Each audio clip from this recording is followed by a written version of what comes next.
Uma boa tarde a todos. É um prazer estar aqui.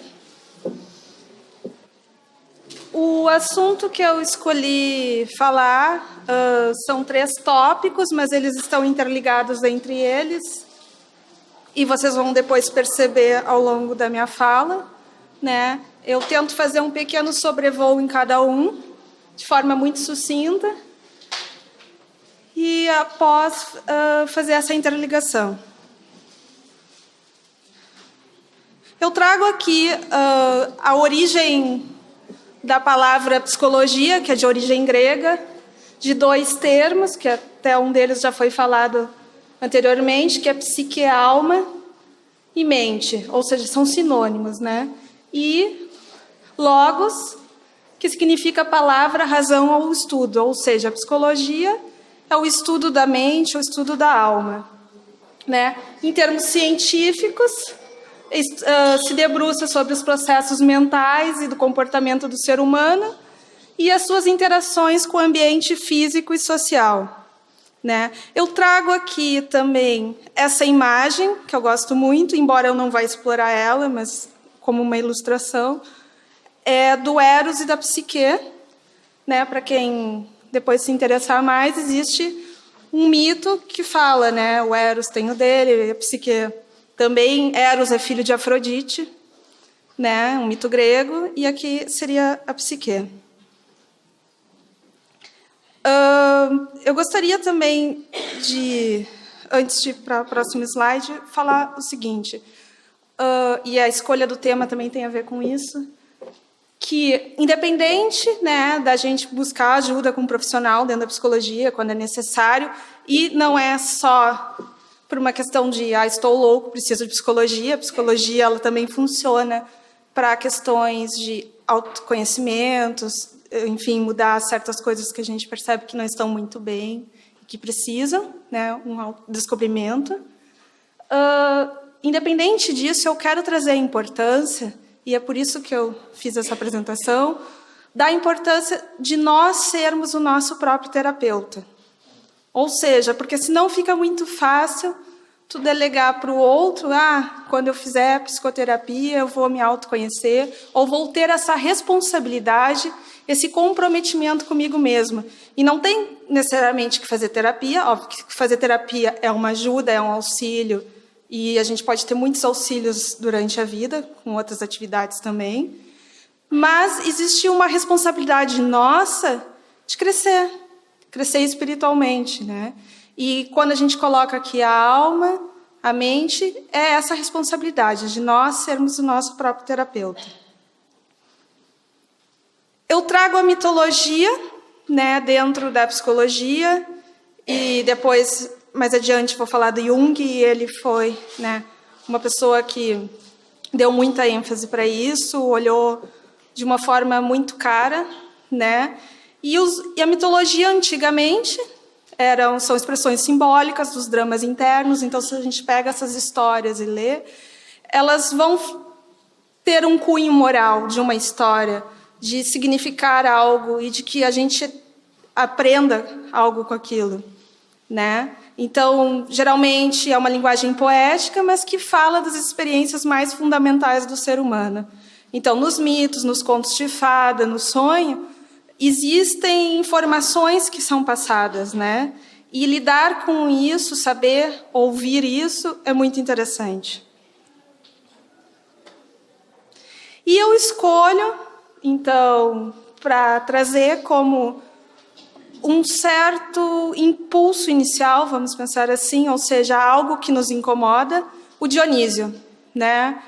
A minha escolha em relação a ele, dentro do panorama da mitologia, geralmente se fazem uma oposição entre Apolo e Dionísio, Apolo como sendo um deus solar, um deus da harmonia, um deus do equilíbrio, onde tudo está às claras, onde tudo está controlado, onde existe perfeição, enfim, é um deus luminoso nesse sentido. E o Dionísio, que seria um aspecto inverso, como aquele Deus que perturba, aquele Deus que incomoda, aquele Deus que desestabiliza. E eu trago ele, existe a história dele, eu não vou entrar aqui no mito dele em si, né? Existem duas versões, mas o que eu quero trazer é uma determinada cena, e que essa cena, de certa forma, ela vai estar presente durante toda a minha fala, e eu gostaria que vocês ficassem com isso. O Dioniso, ele é conhecido como um deus dos ciclos vitais, das festas, do vinho, da insânia, o criador do teatro, dos ritos religiosos e a intoxicação que funde o bebedor com a deidade. A seguinte cena que eu quero contar, na tragédia grega, quando tinha as apresentações, existe uma cena que é o seguinte: o Dionísio, você está na sua casa, tem a porta, tem a janela, e quando o Dionísio, existe uma mensagem que é a seguinte: quando o Dionísio bater na sua porta, abra a porta e convide ele a entrar. Porque se você não convidar ele a entrar, ele vai dar um jeito de entrar. E se você não convidasse, ele batesse, você não convidasse, o que acontecia naquela cena ali? Ele entrava pela janela, ele dava um jeito de entrar, só que quando ele entrava, ele bagunçava tudo. E quase como, por exemplo, no sentido de o que acontecia com aquela pessoa que não permitiu que ele entrasse, ela ia ficar louca. Ou seja, era uma maldição, como se fosse uma maldição. Então, o lema era o seguinte: se Dionísio bater na sua porta, convide ele a entrar. E aqui eu estou colocando Dionísio como sinônimo do nosso sofrimento. Em algum momento da nossa vida, o sofrimento vai bater à nossa porta. Em algum momento da nossa vida, as coisas não vão ser tão claras, a gente não vai ter controle, a gente não vai ter clareza. Ou seja, em algum momento as coisas vão sair fora desse controle, vão nos perturbar, vão nos incomodar. E Dionísio representa isso, né? Então, a minha mensagem seria o seguinte: que possamos acolher esse sofrimento e que possamos perceber que, apesar do sofrimento, né, que certas situações, pessoas, enfim, quando batem a nossa porta nos causam, existe uma aprendizagem ali que naquele momento talvez a gente não esteja conseguindo ler, né? E aqui fica também algo assim que eu gostaria de colocar, de que às vezes as pessoas consideram que ter uma boa vida é quando a gente tira o máximo de proveito físico e emocional, ou seja, quando a gente tem tudo às claras, tudo de um modo apolíneo, e não é. Ou seja, o grande motor da vida, ou o grande objetivo que nós deveríamos ter em nós mesmos, deveria ser o nosso crescimento espiritual, né? E nem sempre a maioria das pessoas tem consciência disso. É isso que importa, o quanto nós vamos crescer espiritualmente. E em muitos casos, quando as situações da vida nos desestabilizam, às vezes as pessoas não sabem lidar com isso. Não sabem lidar com o pesar, não sabem lidar com as emoções. E, nesse sentido, muitos de nós, apesar de sermos adultos fisicamente, emocionalmente, nós somos infantis. E até por certas leituras do Espiritismo, a gente também percebe que eles se referem, às vezes, nós como espíritos infantis, no sentido da falta de madureza que a gente ainda não tem. E que devemos ir lutando, né, numa conquista muito íntima e muito pessoal, porque isso é responsabilidade nossa, dessas conquistas. Aqui eu vou falar do Jung, né, muito conhecido, ele foi um psiquiatra suíço. Ele foi o criador da psicologia analítica, foi amigo de Freud por muitos anos, mas depois teve uma dissidência teórica e faz toda a teoria dele, né? Aqui eu trago uma imagem de como deveria, assim, como é a estrutura psíquica nossa. Eu não vou entrar em pormenores explicando cada termo e só vou salientar 3, né, embora eu queira dar ênfase para 2. nós percebemos ali que temos a consciência, o inconsciente, ou seja, nós temos os dois lados dentro de nós, não é só tudo que está na consciência, o inconsciente também vai trabalhando, e ele vai enviar mensagens, seja através de sonhos, enfim. Temos a persona, que do grego significa máscara, que é o que faz, justamente, ela tem uma função de proteção, de intermediação entre nós e o mundo externo.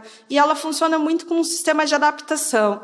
Temos o ego, nosso velho conhecido, que ego é aquilo que nos situa no tempo e espaço. Se perguntarem quem eu sou, eu vou responder. Eu sei onde eu estou hoje, estou dando uma palestra, enfim. O ego.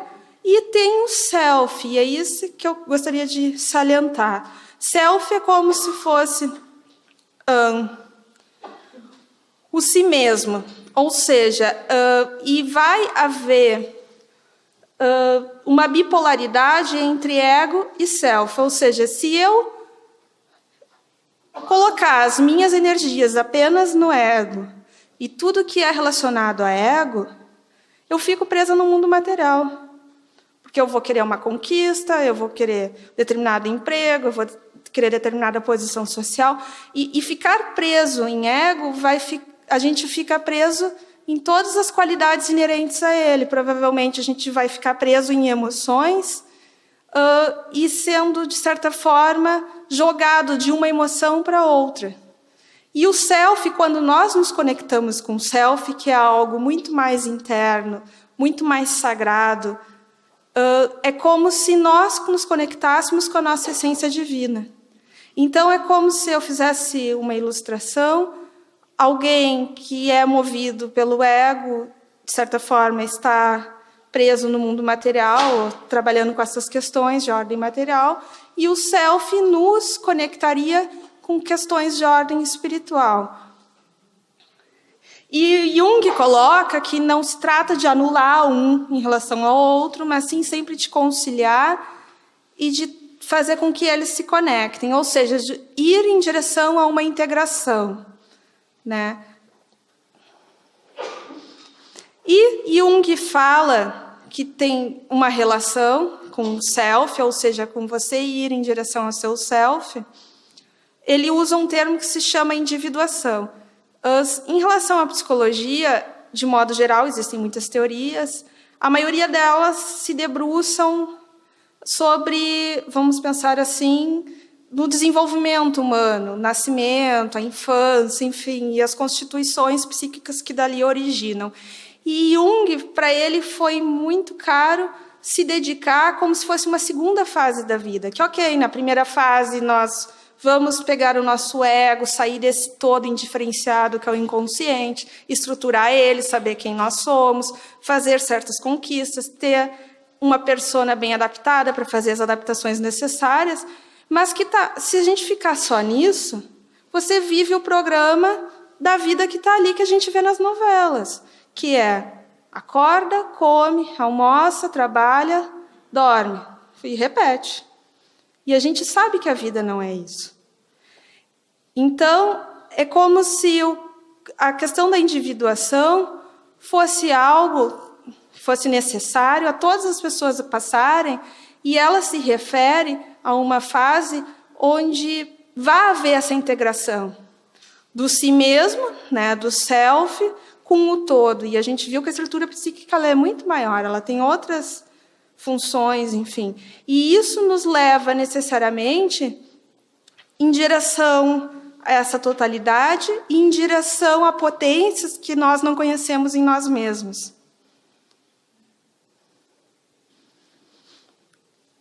Aqui eu trago a questão do autoconhecimento.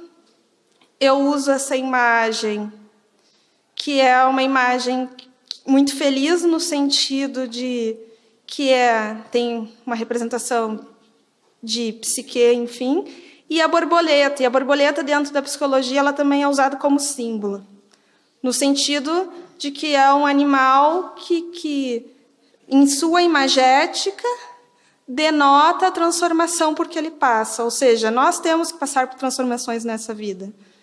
Né? E ele representaria isso. Então, a importância da questão do autoconhecimento é fundamental. E daí, voltando para a minha frase inicial, de a importância que nós temos que ter em relação a sermos nosso próprio terapeuta e termos essa responsabilidade conosco. Eu trago aqui um autor que eu gosto muito, que é o Cerqueira Filho, e ele coloca que o autoconhecimento é a base para a formação da inteligência emocional.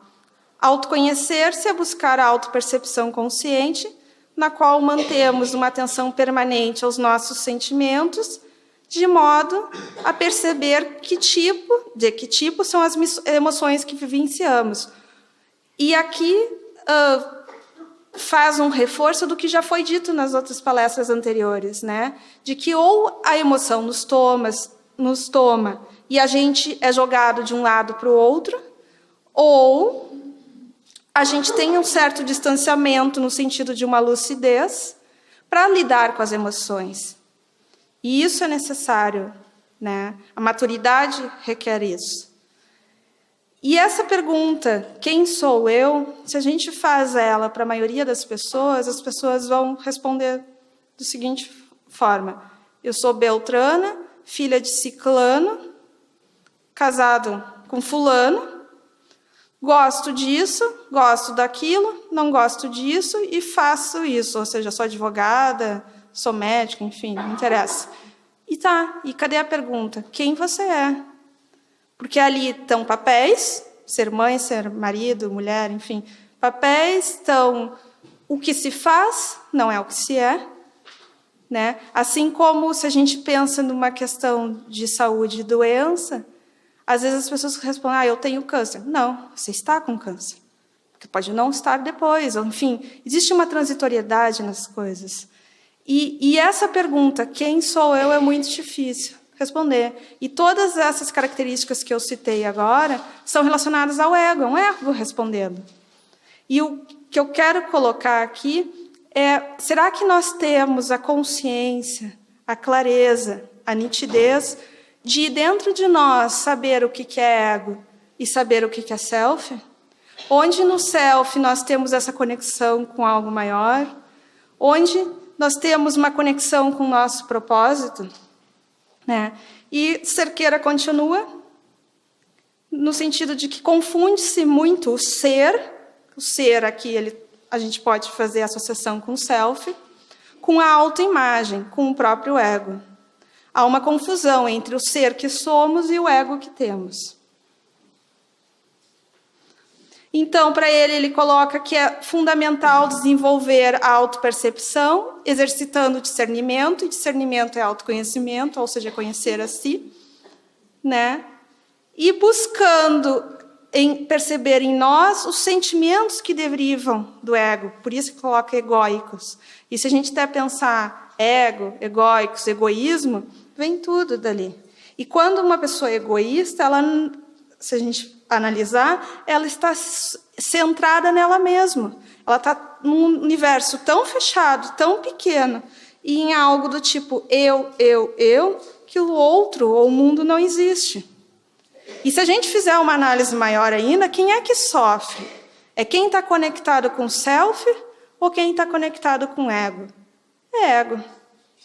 É ego que é machucado, é ego que não perdoa. Porque quando alguém perdoa, vai no movimento inverso. Conecta com o self. Ou seja, porque quem perdoa ou quem não se machuca, entre aspas, ela está numa perspectiva muito maior de inclusão.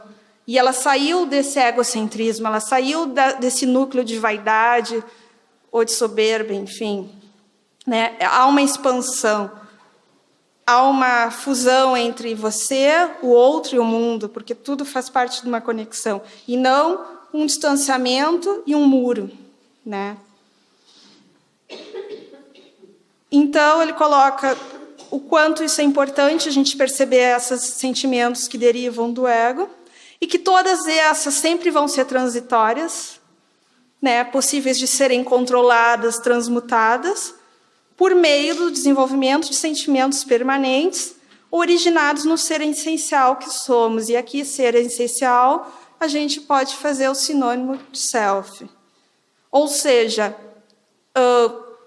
se a gente pensar que a conexão com esse self e conexão com qualidades mais positivas, como amor, caridade, compaixão, isso são coisas permanentes.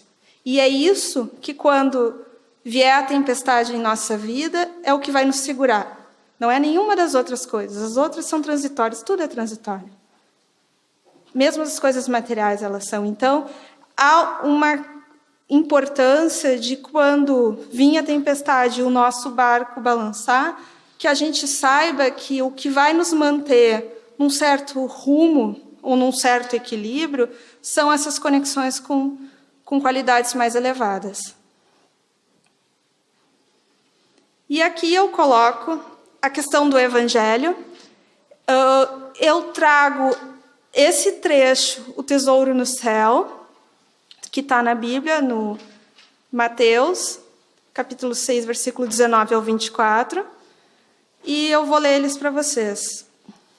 Não acumuleis tesouros na terra, onde a traça e a ferrugem os corroem, e os ladrões arrombam os muros, a fim de os roubar.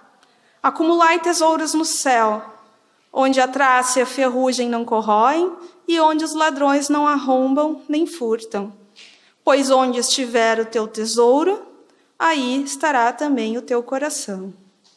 E continuando nesse trecho da Bíblia, a lâmpada do corpo são os olhos. Se os teus olhos estiverem sãos, todo o teu corpo andará iluminado. Se, porém, os teus olhos estiverem doentes, todo o teu corpo andará em trevas. Portanto, se a luz que há em ti são trevas, quão grandes serão essas trevas? Ninguém pode servir a dois senhores, ou não gostará de um deles e estimará o outro, ou se dedicará a um e desprezará o outro. Não podeis servir a Deus e ao dinheiro. E aqui a gente pode fazer um link, né, com a questão do capítulo 16 do Evangelho segundo o Espiritismo, não podeis servir a Deus e a Mamon, né? E a escolha desse trecho foi pela questão o tesouro no céu, ou seja, o tesouro em nosso coração. E o coração aqui a gente pode entender como alma. Ou seja, todo o resto é resto. Todo o resto não se leva. O que vamos levar e o que é realmente importante nessa vida é os tesouros que nós conquistamos em termos de alma, em termos de bondade, em termos de burilamento interior, e em termos de uma evolução espiritual, né? E óbvio que eu estou falando de ego, e assim, eu estou privilegiando o self em detrimento do ego, embora eu tenha dito que não vai se anular o ego, porque o ego ele é necessário para nós vivermos, para nós nos situarmos. Mas existe uma frase que diz assim, que o ego é um bom servo, mas não é um bom senhor. Que o self, ou seja, questões mais elevadas, sejam os nossos senhores. E que todas as questões materiais que nós precisamos dela, nós estamos no mundo material, mas que a gente tenha a sabedoria de utilizar elas como um instrumento para algo maior. Ou seja, usar o dinheiro, usar o cargo social, a influência, enfim. E a gente pode almejar conquistas materiais, mas sempre sabendo que o tesouro não está ali. O tesouro é de outra ordem. E que a gente não perca tempo ou energia apenas tendo essas conquistas materiais sem, em determinado momento, ter acumulado também tesouros da ordem espiritual. E eu trago essa imagem, né, que eu acho ela muito significativa, da gente pensar a alma como um jardim. Ou seja, porque às vezes, e como nós nos relacionamos com determinados eventos, coisas ou produtos, nós temos imagens estáticas das coisas. E a vida é processual, é processo, não é estático. Eu posso ter uma imagem estática, mas nada mais é do que um corte naquele determinado momento. Ou seja, uma fotografia de quando eu tinha 5 anos é um corte daqueles 5 anos. Mas de 5 a 10 anos, muita coisa se passou. Nós somos como um rio que está andando. O que nós éramos ontem não é mais o que somos hoje e não vai ser o que vai ser amanhã. E eu quero trazer essa imagem de processo, porque o jardim ele representa isso. Porque eu posso pegar um jardim hoje, arrumar ele. Corto a grama, podo as flores, os arbustos e mostro para vocês. E vocês vão dizer que jardim bonito. Só que daqui 2, 3 dias, 5 dias, uma semana, se eu não tiver o cuidado de cultivo e de manutenção, ele vai se desfigurar. Porque, por ordem natural, as coisas vão se desorganizar. E o interessante é que a nossa alma é assim. Não é porque hoje eu fui na terapia ou fiz uma determinada atividade que me dá prazer, enfim, ou porque eu estou frequentando o centro espírita, que agora não, eu estou evoluída, já trabalhei certos aspectos dentro de mim, não preciso mais. Não, a gente está sempre. Trabalhou, melhorou, cresceu, que bom, então vai ter mais coisa para fazer. Porque a vida é uma escola, e elas são lições. Primeiro que a gente só vai para a próxima depois que souber a primeira. E é por isso que muitos eventos se repetem na nossa vida, porque a gente não aprendeu a lição. Então, é a gente ter essa ideia de que temos que cultivar, que tudo é processual, e as relações são processuais. Nós temos amizades, nós temos relações, enfim, com as outras pessoas, mas é um jardim. A outra pessoa cuida da parte dela e a gente cuida da nossa, e isso representa as ligações. Se uma pessoa abandonar e a outra também, ok. As pessoas se distanciam e não se falam mais. Então, a gente ter esse cuidado, né? Nosso cuidado íntimo. Tudo está em evolução constante e já foi falado aqui também a questão do jogo de cintura que a vida exige de nós, e a palavra que representa isso é a flexibilidade.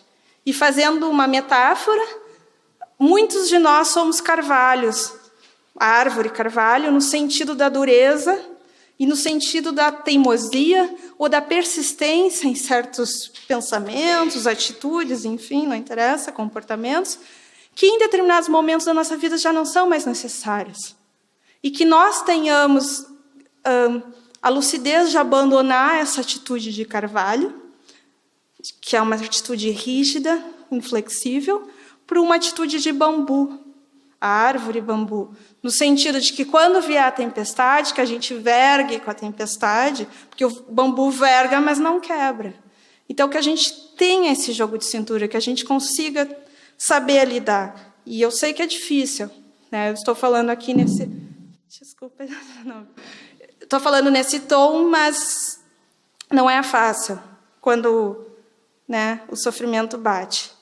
E eu falei de psicologia, de autoconhecimento e evangelho, e, no fundo, se a gente relacionar esses 3 assuntos, eu estou falando de reforma íntima. Né? E o Espiritismo se debruça sobre esse assunto. Né?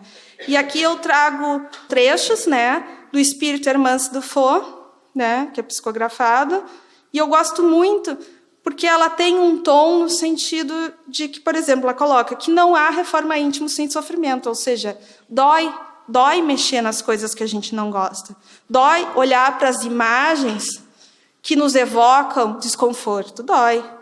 Como foi dito antes, é mais fácil botar embaixo do tapete, só que aquilo, a gente sabe, a gente está falando aqui que mais cedo ou mais tarde aquela sujeira vai bater na porta. E isso é o Dionísio batendo. Então, que a gente tenha força para tentar lidar quando a imagem vier, quando aquele sofrimento bater, que a gente consiga lidar com ele e não fingir que ele não existe. Né? Ela tem um tom muito no sentido de que a gente não faça cobranças no sentido de autocobrança e que a gente use essa força para trabalhar o que tem que ser trabalhado. Né?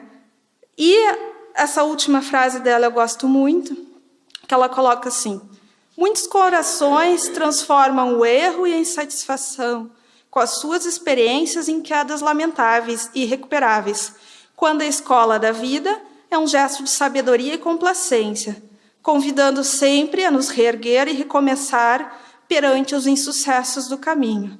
Ou seja, as quedas. Não é para desistir, não é para chorar eternamente. Vamos lá, vamos tentar de novo. Alguma coisa aquilo quer nos ensinar.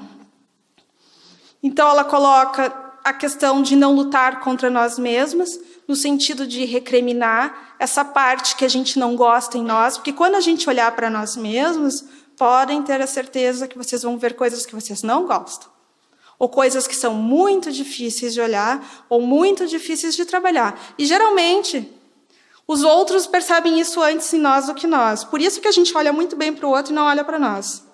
É uma característica. Mas é dever nosso nós olhar para nós. E tirar a energia de ficar olhando para o outro e botar ela em direção a nós.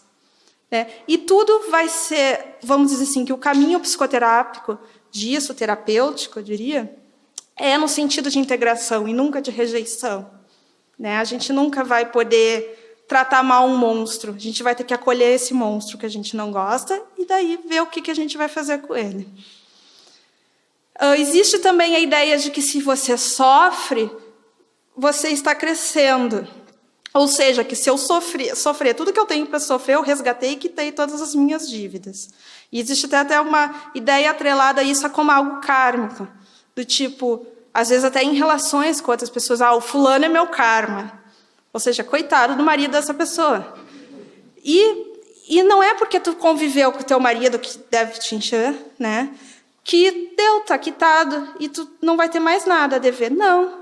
Sabe? Porque temos que entender que não é a dor pela dor, ou a dor pela potência dela, mas sim quando a dor vira educativa em nossa vida.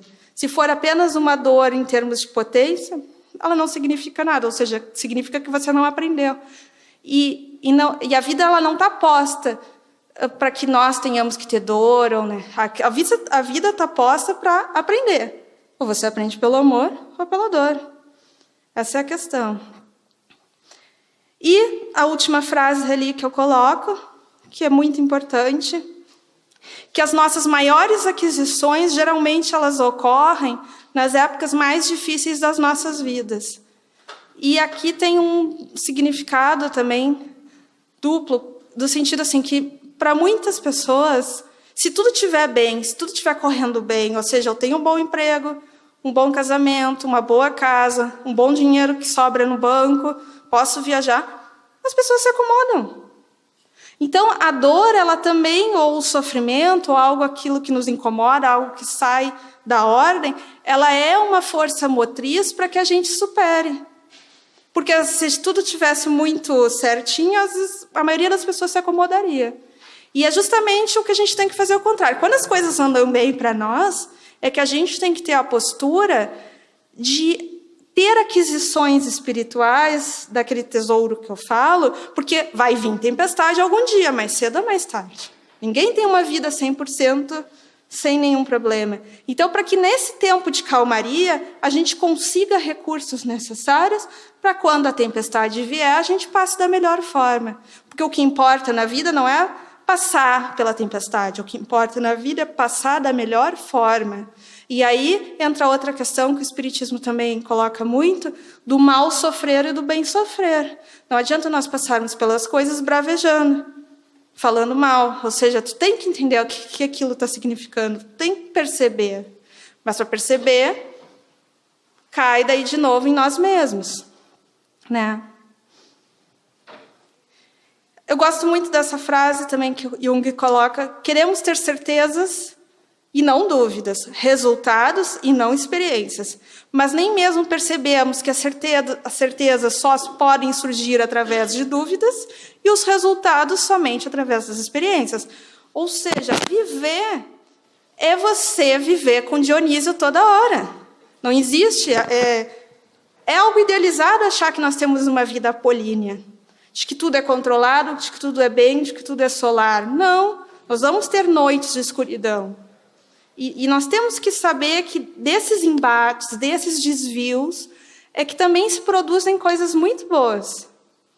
E produz sabedoria.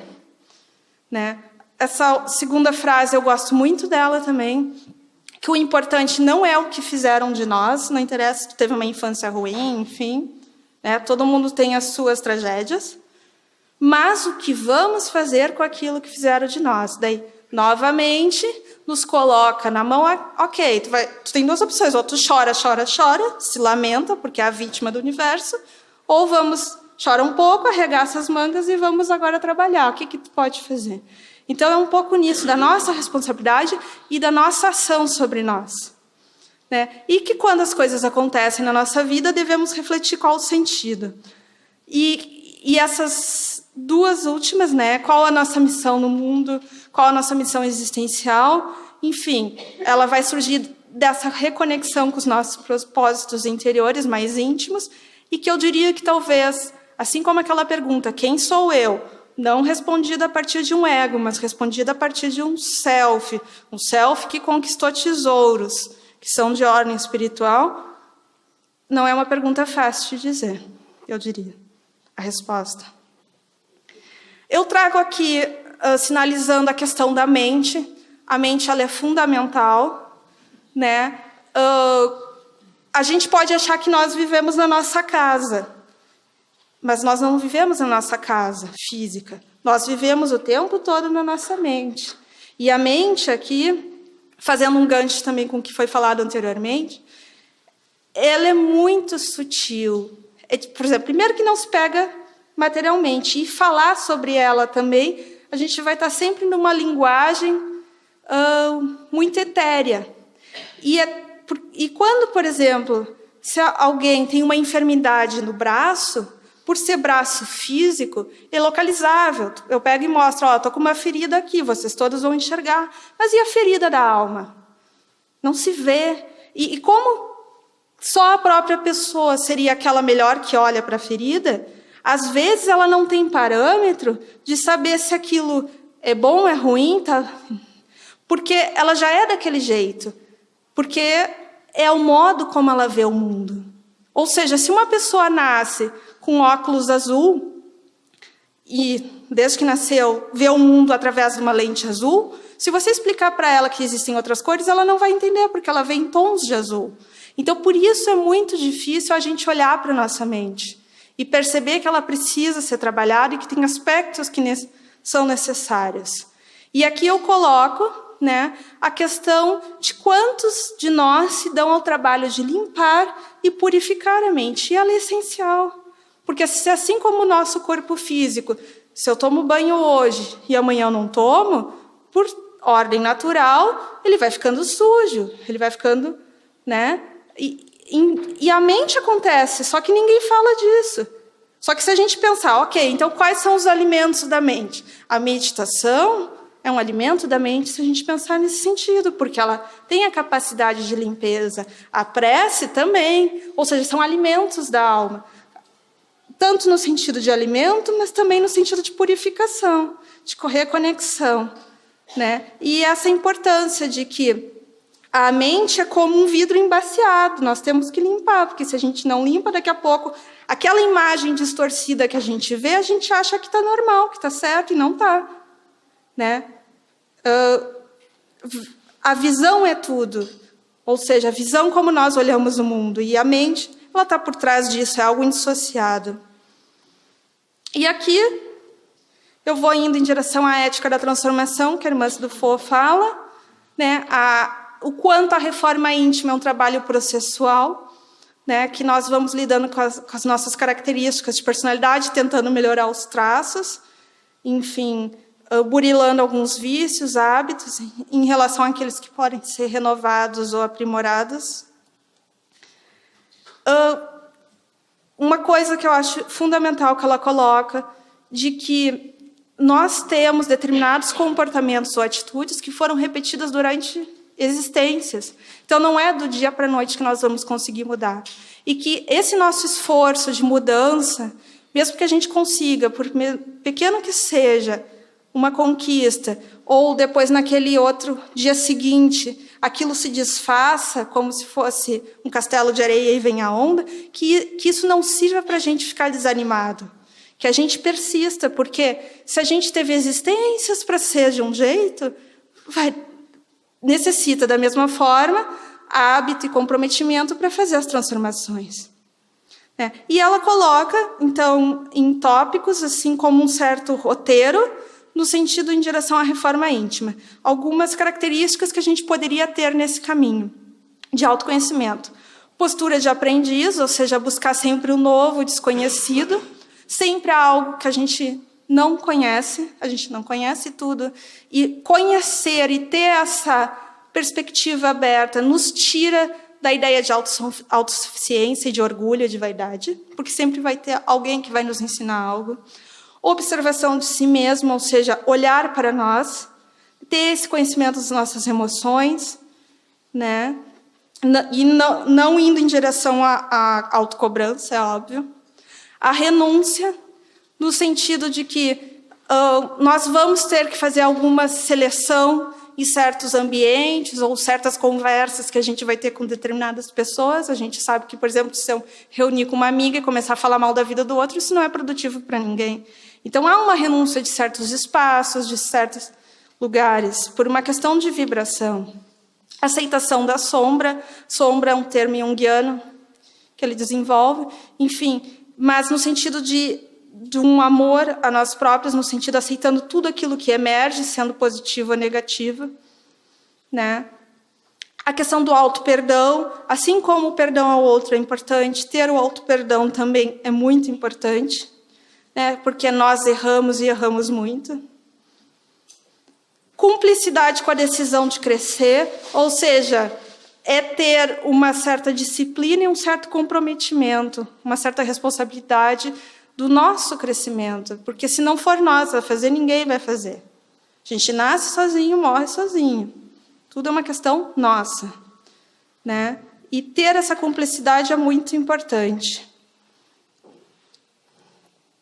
A vigilância, isso é fundamental, a questão do cuidar da vida mental, cultivar o hábito de higiene dos pensamentos, da meditação, do conhecimento de si mesmo, enfim, da absorção de nutrição mental através de boas leituras, conversas, diversões, ações sociais. Vigilância, a postura da mente alerta, ativa, sempre voltada para ideais enriquecedores.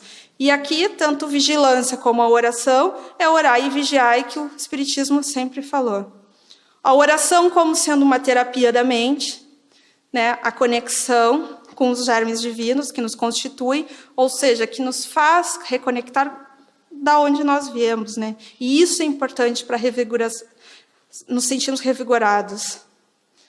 E o trabalho como ocupação útil, né? Que não interessa o que se faz, mas que aquilo sirva a algum propósito e que, de certa forma, seja útil. A tolerância, que aqui a gente pode fazer um link com a questão da paciência, de que há tempo para tudo e tudo tem seu momento, né? E aqui não significa conivência ou conformismo, né? Mas, enfim, é uma certa resignação no sentido de percepção de que todas as coisas têm o seu tempo para acontecer. O amor incondicional, e aqui eu diria que é uma das coisas mais difíceis de se ter. Isso eu falo em relação de psicoterapia, em processo psicoterápico. Geralmente ele é a base de feridas muito grandes que se dão em sintomas depois diferentes, né? Mas o amor a nós próprios é fundamental e óbvio que tem uma conexão com algo maior. A socialização e a caridade, né? Da questão de você partilhar certas ações com outros grupos, com outras pessoas, e a caridade como, né, esse dínamo, né, do nosso coração. Aqui eu vou me dirigindo à conclusão. Eu trago 3 tópicos que o Cerqueira Filho também fala sobre a saúde espiritual. Que se nós tivéssemos essas 3, teríamos, né, a saúde espiritual. Uma seria cultivar o sentimento de aprendiz, que já foi dito antes pela irmã Dufaux, de estarmos sempre abertos e sabermos que o nosso papel dentro da criação é transformar a nossa ignorância em sabedoria. E fazer isso exige um burilamento, exige esforço, exige trabalho. Devemos cultivar o cumprimento do dever consciencial, sendo que o amor deveria ser o motor de todas as nossas relações que a gente estabelece com tudo, seja com as outras pessoas, com o universo, o amor como essa massa de conexão, e cultivar uma profunda gratidão a Deus, que faz conexão também aqui com a questão da confiança na providência divina. E que se a gente pega aquele trecho que eu falei antes, do Tesouro no Céu, de Mateus, que está referenciado no Evangelho segundo o Espiritismo, ele está incluído dentro dessa questão da providência divina. A continuação dele é essa. Existe uma ligação muito forte entre esse tesouro do céu, que é o nosso coração, e com a questão da fé e confiança na providência divina, que as coisas vão acontecer do jeito que tem que acontecer. Termino com essa frase aqui do Jung, que eu gosto muito. Sua visão se tornará clara somente quando você olhar para dentro do seu coração. Quem olha para fora sonha, quem olha para dentro acorda. E trago essa imagem que eu achei na internet, mas que eu acho que ela ilustra muito bem o que eu venho falando, né? A questão do jardim, do cultivo, enfim, e da mudança que é necessário nós termos em nossos corações. Eu espero que com essa minha fala, de alguma forma, eu tenha tocado corações de vocês, né? Para que quando o Dionísio bater a nossa porta, e ele vai bater, a gente saiba acolher da melhor forma possível. Com força, com clareza e com lucidez. Muito obrigada.